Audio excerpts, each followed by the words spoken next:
रात फूलपुर गांव में रहता था। वहां पे उसकी एक छोटी सी नौकरी थी जिससे उनका घर का खर्चा चलता था, लेकिन कभी कभी वो भी कम पड़ जाता था।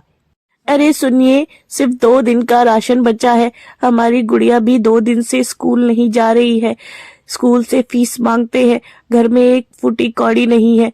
अरे मैं कितना ला कर दूं, अब तो मेरी तनख्वाह भी नहीं है, इतनी सी ही तनख्वाह मिलती है, उसमें कैसे रोजगार होगा। मैंने सोच लिया है, अब हम लोग जल्द ही शहर जाएंगे और वहीं पे कोई नौकरी ढूंढ लूंगा। इस छोटी सी सिपाही की नौकरी में हमारा गुजारा नहीं होने वाला है। आगे हम अपनी बेटी को कैसे पढ़ाएंगे। ये सब कहकर माधव अपनी पत्नी को कहता है कि वो जल्द से जल्द शहर चलेंगे। अगली ही रात को वो लोग शहर की ओर निकल पड़े। बाहर गुप्त अंधेरा था और ठंड भी काफी बढ़ गई थी। उसकी पत्नी कहती है, इतनी ठंड में हमें कितना दूर जाना है, मुझे तो बहुत डर लग रहा है। वहां जाके हमारा कुछ नहीं हुआ तो हम क्या करेंगे, हमें फिर वापस ना आना पड़े। यह सब बातें करके वे लोग रात को ही निकल गए। बेचारी गुड़िया तो कुछ समझ नहीं पा रही थी कि अब वो नए स्कूल में कैसे फिर से अपने। जल्द ही वो शहर पहुंच गए और शहर इतना बड़ा था कि उन्हें कुछ समझ नहीं आ रहा था। थोड़ी दूर चलते चलते जब वो अपनी कॉलोनी के पास पहुंचे, तब गुड़िया पूछती है, पिताजी अब हमें कितनी दूर चलना है, मैं बहुत थक गई हूँ, मुझे अब प्यास और भूख भी लग रही है। तब उसकी माँ कहती है, बेटा अब हम पहुंच गए हैं, थोड़ी ही दूर पे हमारा घर है। लेकिन गुड़िया बहुत जिद करने लगती है। तब उसके पिता बोलते हैं, बेटा मुझे शहर के रास्तों की इतनी जानकारी नहीं है, मैं भी पहली बार ही आया हूँ, पूछ पूछ कर हम जल्द ही घर पहुंच जाएंगे, तुम चिंता मत करो। थोड़ी गुड़िया अपने पिता की बातों में हाँ मिलाते हुए चलने लगती है। थोड़ी देर में सब अपने नए घर के पास पहुंच जाते हैं। यह गांव के घर से बहुत खूबसूरत घर था। गुड़िया तो बहुत खुश होती है। खुशी से वो झूमने लगती है कि उसको इतने प्यारे घर में रहने का मौका मिल रहा है। गुड़िया और उसकी पत्नी बोलती है, चलो अब अंदर चलते हैं।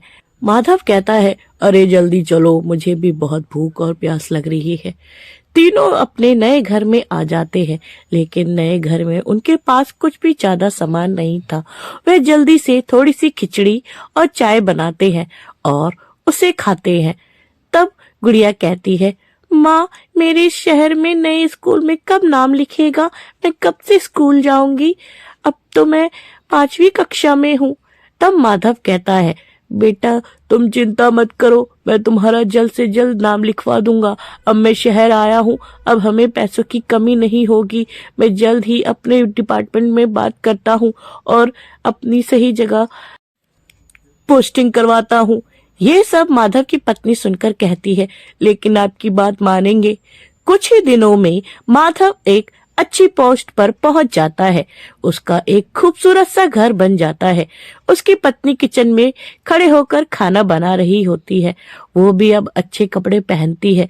तब माधव कहता है, अरे जल्दी करो, मुझे जल्द से जल्द ऑफिस जाना है।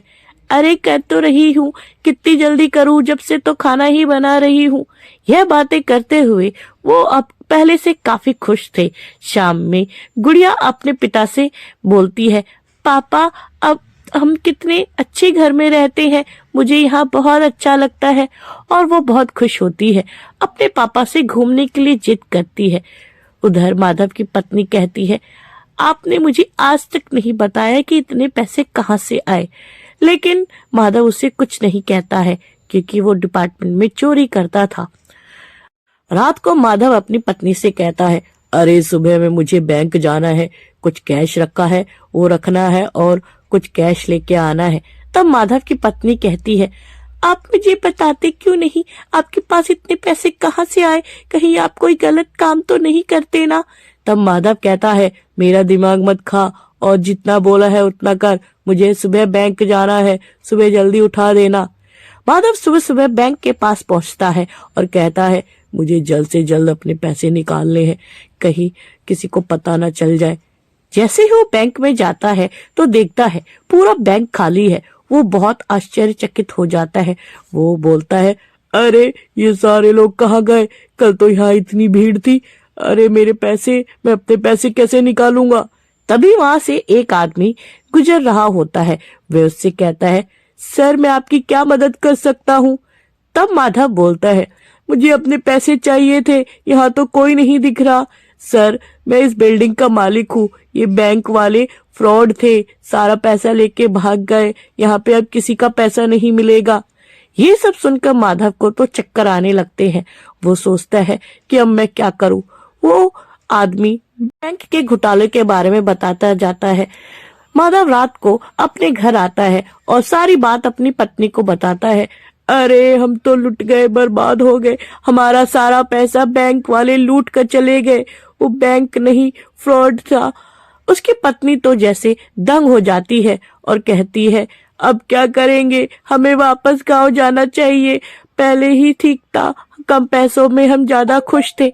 दोनों मियाँ बीवी खूब रोने लगते हैं और जल्द ही सोचते हैं कि हमें अपना सामान बांधना चाहिए और कल सुबह ही हम अपने गांव चलेंगे वापस से।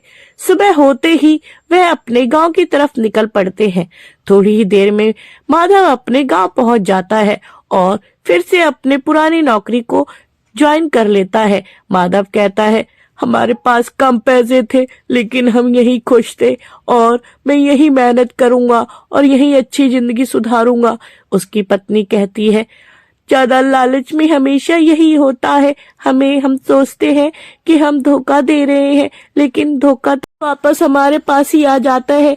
हम यही गांव में ही खुश थे, चलिए अब हम अपने गांव के घर में वापस चलते हैं। तब गुड़िया कहती है, हाँ माँ, मैं भी अपने पुराने दोस्तों को बहुत याद करती थी, अब मैं अपने पुराने स्कूल में वापस जाऊंगी और वहीं पे पढ़ूंगी।